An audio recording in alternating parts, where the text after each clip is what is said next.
பெண்கள்லாம் பார்க்கணும் விடுதலை இறக்குங்கள்.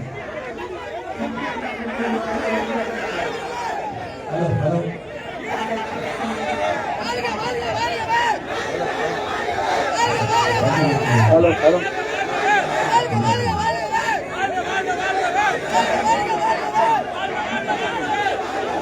புதிய புதிய இறங்குங்க. புதிய இறங்க முடியாது. புதிய இறங்க முடியாது.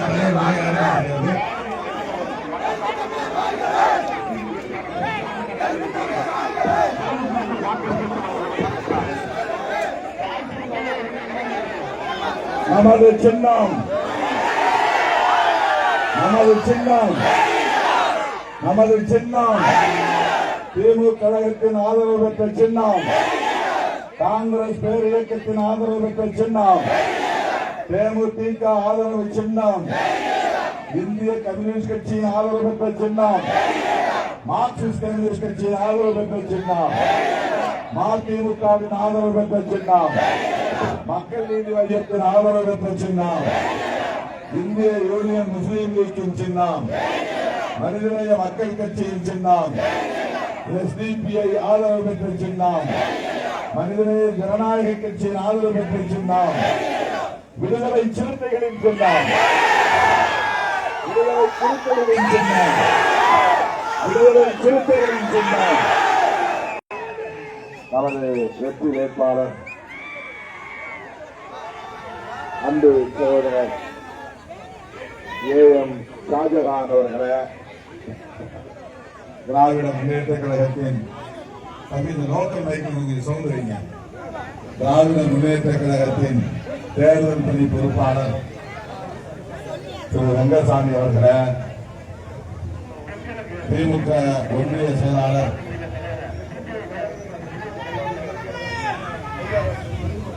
துரைமுருகன் அவர்களை, ஐஆர்எஸ் அவர்களை, தாமரை செல்வன் அவர்களே, நாசர் அவர்களே, சுரேஷ் அவர்களே, குமார் அவர்களே,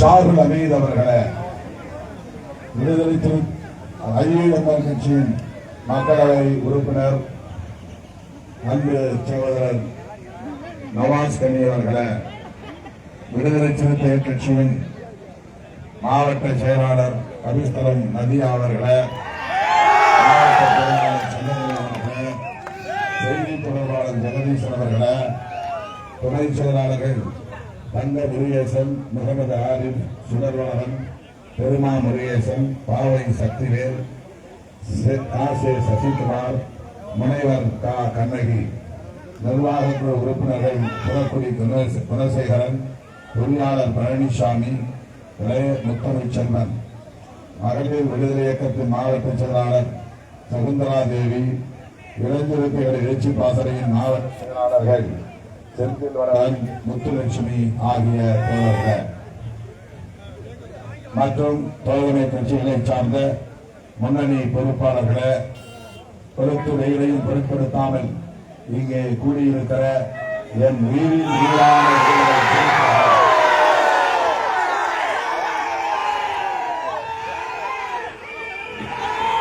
அண்ணன் சட்டமன்ற உறுப்பினர் அன்பழகன் அவர்களே, உங்கள் அனைவருக்கும் என்னுடைய அன்பு விளக்க வணக்கத்தை தெரிவித்துக் கொள்கிறேன். பாபநாசன் மதசார்பற்ற முற்போக்கு கூட்டணியின் வேட்பாளராக போட்டியிடும் அன்பு சகோதரர் ஷாஜஹான் அவர்களுக்கு ஏணி சின்னத்திலே வாக்களித்து அவரை பெருவாரியான வாக்குகளின் வித்தியாசத்தில் வெற்றி பெற செய்ய வேண்டும் என கேட்டுக்கொள்ளவே உங்களை நாடி வந்திருக்கிறோம், தேடி வந்திருக்கிறோம். ஏற்கனவே அவர் வெற்றி பெற்று விட்டார் என்று தோழர்கள் சொல்லி வரும்போது நான் பெரிதும் மகிழ்ச்சி அடைகிறேன். அவருடைய வெற்றிக்கு விடுதலை சிறுத்தைகள் கட்சி பெரும் பங்காற்றி இருக்கிறது என்கிற வரலாற்றை பதிவு செய்ய வேண்டும். அதற்காகத்தான் உங்களை தேடி வந்திருக்கிறேன், நாடி வந்திருக்கிறேன். ஷாஜஹான் அவர்களை சட்டமன்றத்திற்கு அனுப்புவீர்களா? வெற்றி பெற செய்வீர்களா? ஏழை சின்னத்தில் வாக்களிப்பீர்களா? மீண்டும் திராவிட முன்னேற்ற கழக அரசு அமைவதற்கு ஆதரவு நல்குவீர்களா? திமுக அரசின் சாதனைகள் தொடர ஷாஜஹான் அவர்களை சட்டமன்றத்திற்கு அனுப்புவீர்களா? உடைய அன்பான எழுச்சி மிகுந்த ஆதரவுக்கு நெஞ்சார்ந்த நன்றி.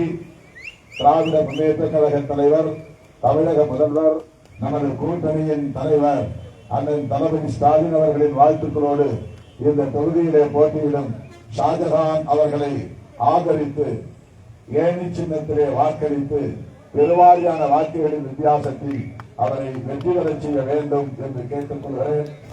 தமிழகத்தில் தலைவர் நம்முடைய முதலமைச்சருடைய தலைமையில் உருவாகியிருக்கிற இந்த மதசார்பற்ற முற்போக்கு கூட்டணிக்கும் அதிமுக பாஜக தலைமையில் உருவாகி இருக்கிற கூட்டணிக்கும் இங்கே ஒரு மக்கள் யுத்தம் நடைபெற இருக்கிறது. இது வழக்கமான தேர்தல் அல்ல, சராசரியான தேர்தல் அல்ல. திமுக கூட்டணி வெற்றி பெற்றுவிடக் கூடாது, மீண்டும் முதலமைச்சராக அண்ணன் தளபதி அந்த இருக்கையில் அமர்ந்துவிடக் கூடாது, அதை தடுத்தாக வேண்டும் என்று பாஜக தீட்டிய சதி திட்டத்திற்கு இணங்கி நண்பர் விஜய் கட்சி தொடங்கி இருக்கிறார். 2 அணிகளுக்கிடையில் தான் போட்டி.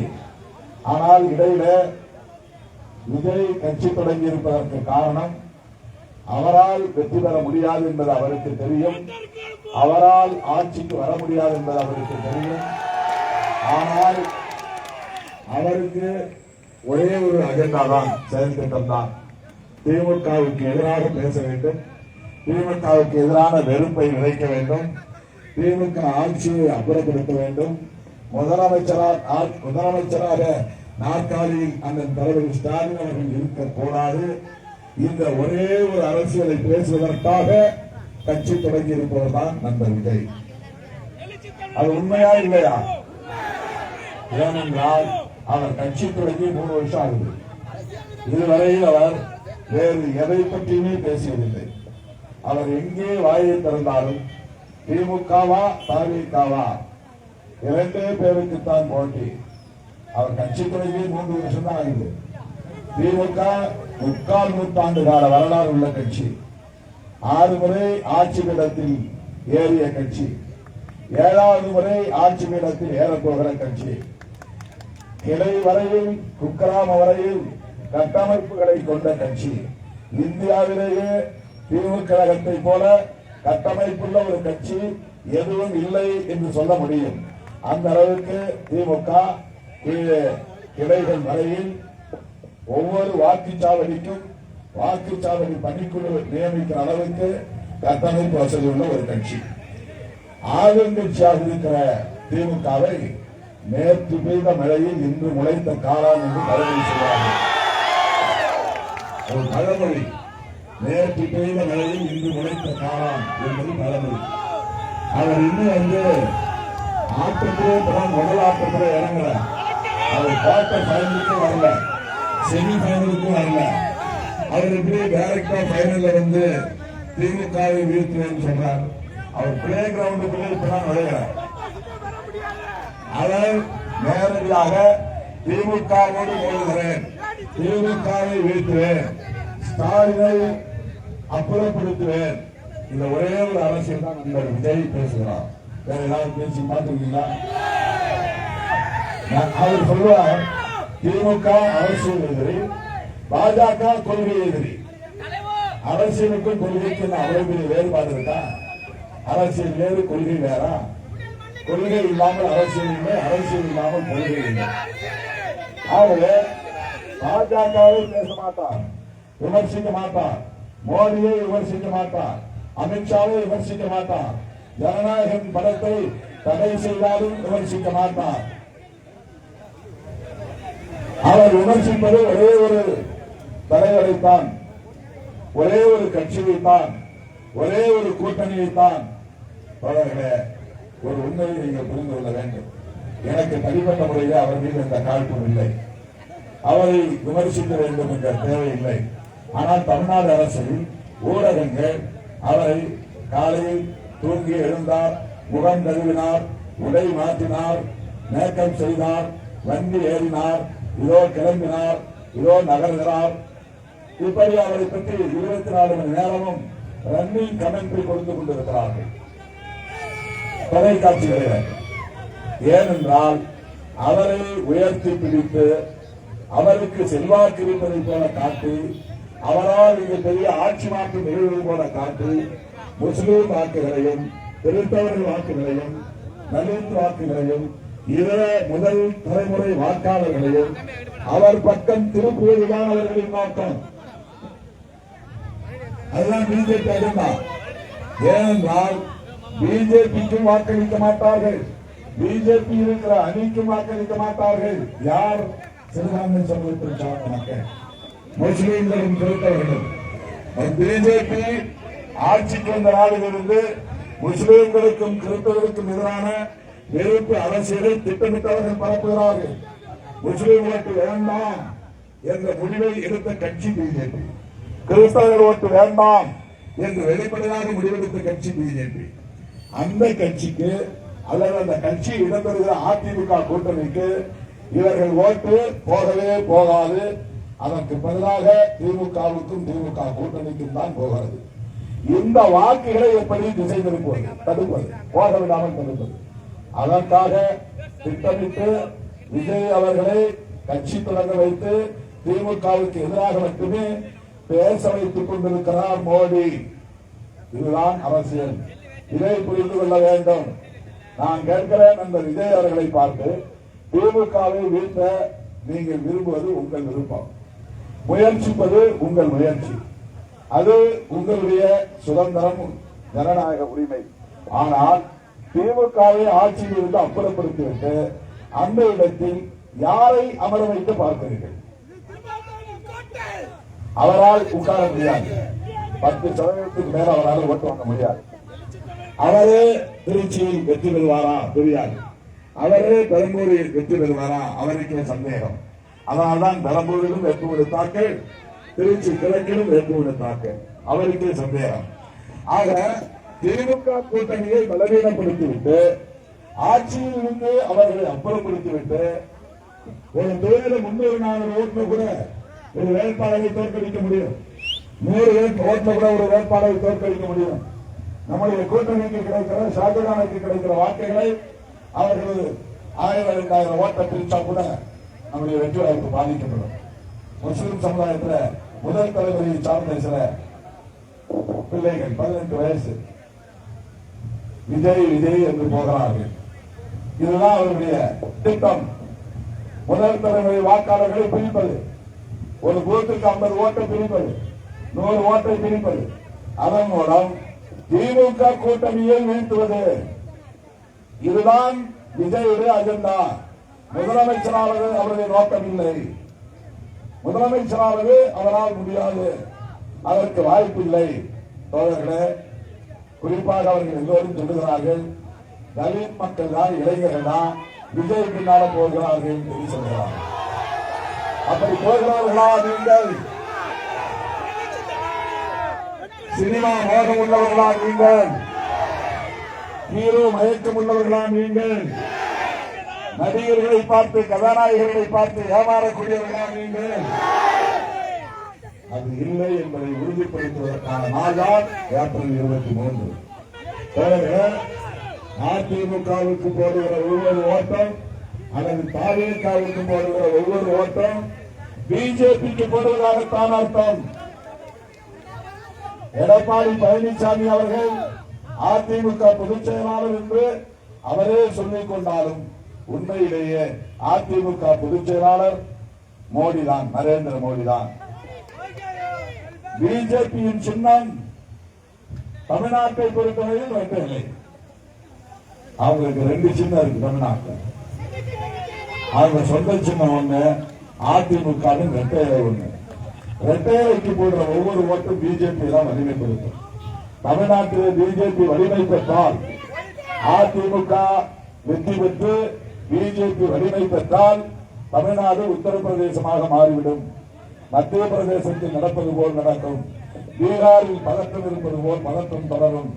இங்கே இஸ்லாமியர்கள் பாதுகாப்பாக வாழ முடியாது, கிறிஸ்தவர்கள் பாதுகாப்பாக வாழ முடியாது. பைபிளை கொளுத்துவார்கள், தேவாலயங்களை இடிப்பார்கள், மசூதிகளை இடிப்பார்கள், இந்துக்களுக்கும் முஸ்லிம்களுக்கும் இடையிலே பதற்றத்தை உருவாக்குவார்கள். திருப்பரங்குன்றத்தில் எப்படி செய்தார்களோ அப்படி பாபநாசத்திலும் அவர்கள் இஸ்லாமியர்களுக்கும் இந்துக்களுக்கும் இடையிலே மோதலை தூண்டுவார்கள், சாதி சண்டையை தூண்டுவார்கள், மத சண்டையை தூண்டுவார்கள். இதுதான் வட இந்திய மாநிலங்களில் நடக்கிறது. பெரியாரை ஏற்காத கட்சி பாஜக, அண்ணாவை ஏற்காத கட்சி பாஜக, மார்க்சியத்தை மதிக்காத கட்சி பாஜக, திருவள்ளுவருக்கு காவி உடை உடுத்துகிற கட்சி பாஜக, பெரியாருக்கு செருப்பு மாலை போட்டு அவமதிக்கிற கட்சி பாஜக, இருமொழி கொள்கையை ஏற்காத கட்சி பாஜக, மாநில சுயாட்சியை விரும்பாத கட்சி பாஜக, தமிழ் மொழியையும் தமிழர் பண்பாட்டையும் மதிக்காத கட்சி பாஜக. அப்படிப்பட்ட நாசகார சக்தியை தேர்தலிலே தூக்கி சுமப்பவர் தான் எடப்பாடி பழனிசாமி அவர்கள். ஜெயலலிதா அம்மையார் உயிரோடு இருந்தபோது சொன்னார், 2014ஆம் ஆண்டு நடைபெற்ற நாடாளுமன்ற பொதுத் தேர்தல் பிரச்சாரத்தின் போது ஜெயலலிதா அம்மையார் பேசினார். நன்றாக எனக்கு நினைவிருக்கிறது. மோடியா லேடியா மோடி பார்ப்போம் வா என்று கேட்டார். மோடி ஒதுங்கிக் கொண்டார். என் வாழ்வில் நான் செய்த வரலாற்று பிழை பாஜகவை ஆட்சி அமர்த்தியதுதான் என்று சொன்னார். அதற்கு பரிகாரமாக நானே வாஜ்பாய் ஆட்சியில் கவிழ்த்தேன் ஜெயலலிதா சொன்னார்.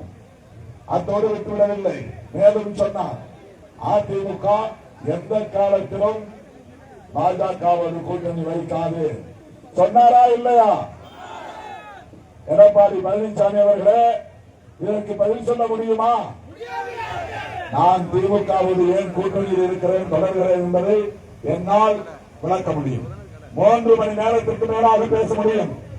நான் ஏன் திமுகவோடு இருக்கிறேன், திமுக கூட்டணியில் தொடர்கிறேன், நான் ஏன் இடங்களை பற்றி கவலைப்படாமல் பதவியை பற்றி கவலைப்படாமல் 6 கொடுத்தாலும் 8 கொடுத்தாலும் 10 கொடுத்தாலும் மனம் உணர்ந்து ஒப்பந்தம் போட்டுக் கொள்ள வேண்டும் என்ற முடிவை எடுக்கிறேன்.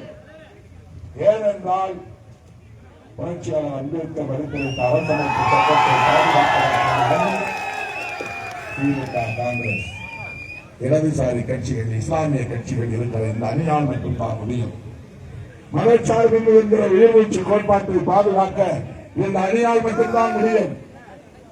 திமுக கூட்டணி பலவீனப்பட்டால், சிலரி போனால் இங்கே அதிமுக பாஜகவில் இருக்கிற சாதி வெறியர்களும் மத வெறியர்களும் தான் கொட்டமடிப்பார்கள். சாதி சங்கங்கள் தான் வலிமை பெறும், மத சங்கங்கள் தான் வலிமை பெறும், உதவிகள் எல்லாம் இங்கே வலிமை பெறுவார்கள். திருப்பரங்குன்றத்தில் பதக்கம் உருவானது போல் தமிழ்நாடு முழுவதும் பதக்கத்தை உருவாக்குவார்கள். ஆகவேதான் அதிமுக பாஜக வலிமை பெற்றுவிடக் கூடாது, பாஜக அதிமுக போர்வையில் தமிழ்நாட்டிற்குள் காலூன்றி விடக் கூடாது என்ற ஒரே காரணத்திற்காக எல்லா கதவுகளையும் அடைத்துவிட்டு அறிவாலய கதவில் மட்டும்தான் திருமாவளவன் அமர்ந்து பேசுவான். ஏனென்றால் மதசார்பற்ற முற்போக்கு கூட்டணி அதுதான் முக்கியம். இங்கேதான் கம்யூனிஸ்டுகள் இருக்கிறார்கள், இங்கேதான் இஸ்லாமிய சிறுபான்மை சமூகத்தை சார்ந்த அமைப்புகள் இருக்கின்றன, இங்கேதான் கிறிஸ்தவ அமைப்புகள் இருக்கின்றன. ஒரு வருடத்துக்கு முன்பு மதுரையிலே பைபிளை கொடுத்தது உங்களுக்கு ஞாபகம் இருக்கும் என்று கருதுகிறேன். வட இந்திய மாநிலங்களில் நடப்பதெல்லாம் இங்கே நடக்கிறது.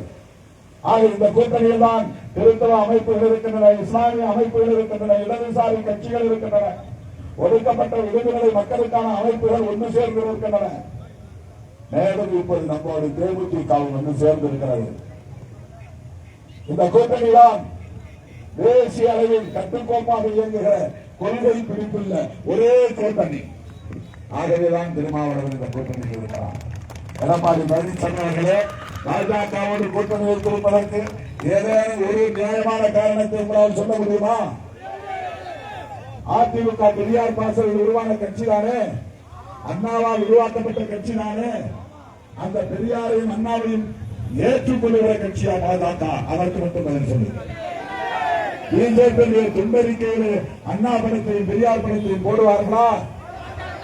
போட மாட்டார்கள். இதுதான் பிஜேபி. அப்படிப்பட்ட பிஜேபி அதிமுக கூட்டணியை முறியடிப்பது எவ்வளவு முக்கியமோ அதை போல திமுக கூட்டணியை பலவீனப்படுத்துவதற்காகவே பாஜகவால் களமிறக்கி விடப்பட்டிருக்கிற தவேகாவையும் புறக்கணிப்பதுதான்.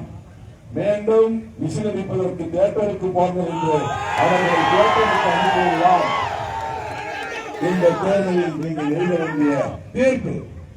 விசிலடிப்பவர்களை தேட்டருக்கு அனுப்புவீர்களா? ஷாஜகானை சட்டமன்றத்திற்கு அனுப்புவீர்களா? அண்ணன் தளபதி ஸ்டாலின் அவர்களை மீண்டும் முதலமைச்சர் நாற்காலில் அமர வைப்போமா? என் உயிரின் உயிரான விடுதலை சிறுத்தைகள் நம்முடைய கட்சி மாநில கட்சியாக அங்கீகாரம் பெற்று சொந்த சின்னத்தை பெற்றுவதற்கு திமுகவும் தோழமை கட்சிகளும் தான் காரணம். கலந்துவிடக்கூடாது. திருமாவளவன் எம்பியாக வெற்றி பெற்றாலும், ரவிக்குமார் எம்பியாக வெற்றி பெற்றாலும், இந்த வெற்றிக்கு பின்னால் சிறுத்தைகள் எவ்வளவு முதன்மையான சக்திகளாக இருக்கிறார்களோ அதே போல திமுக தலைமையிலான கூட்டணி கட்சிகள் தான். நாம் 2 தொகுதிகளில் வெற்றி பெற்று இன்றைக்கு நாடாளுமன்றத்தில் உங்கள் குரலை ஒலிக்கிறோம். அந்த 2 தொகுதிகள் வெற்றி பெற்றதனால்தான் நமக்கு அங்கீகாரம் கிடைத்தது. ஆகவே நாம் அங்கீகாரம் பெற்ற ஒரு கட்சியாக வலிமை பெறுவதற்கு ஒற்ற துணையாக இருந்த திராவிட முன்னேற்ற கழகத்திற்கும் அதன் தோழமை கட்சிகளுக்கும் நாம் வாக்களிக்க வேண்டுமா வேண்டாமா? தீவிரமாக வாக்குகள் சேகரிக்க வேண்டுமா வேண்டாமா? அந்த தோழமை கட்சிகளில் ஒன்றான இந்திய யூனியன் முஸ்லீம் லீக்கின் சார்பில் வெற்றி வேட்பாளராக நம்முடைய வாழ்த்துக்களோடு இந்த களத்தில் நிற்கும் ஷாஜகான் அவர்களுக்கு ஏழி சின்னத்திலே வாக்களித்து அவரை பெருவாரியான வாக்குகளின் வித்தியாசத்தில் வெற்றி பெறச் செய்யுங்கள் என்று கேட்டு விடைபெறுகிறேன். நன்றி, வணக்கம். நமது சின்னம் வெற்றியின் சின்னம்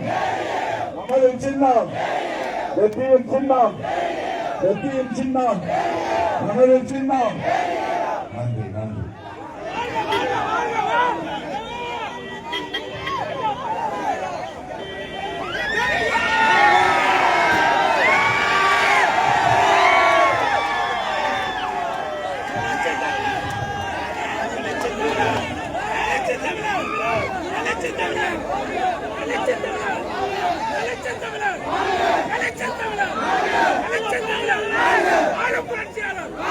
அழகிய பெண் குழந்தைக்கு வெற்றி செல்வி என்று பெயர் பெற்று வாழ்த்துகிறேன்.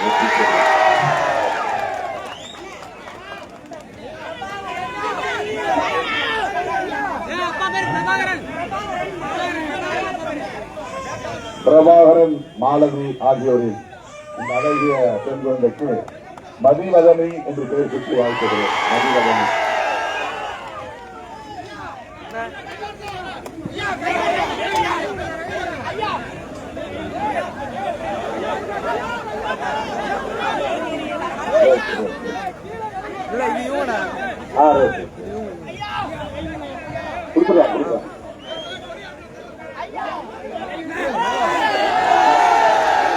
அடுத்து கும்பகோணம் போன ரொம்ப தூரம் போய் நைட்டு கடலூர்ல போய் நான் முடிக்கணும்.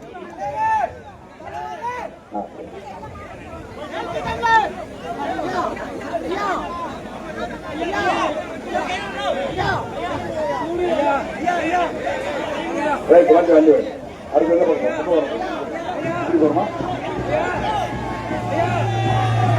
அடுத்து என்ன பண்ணுவோம்?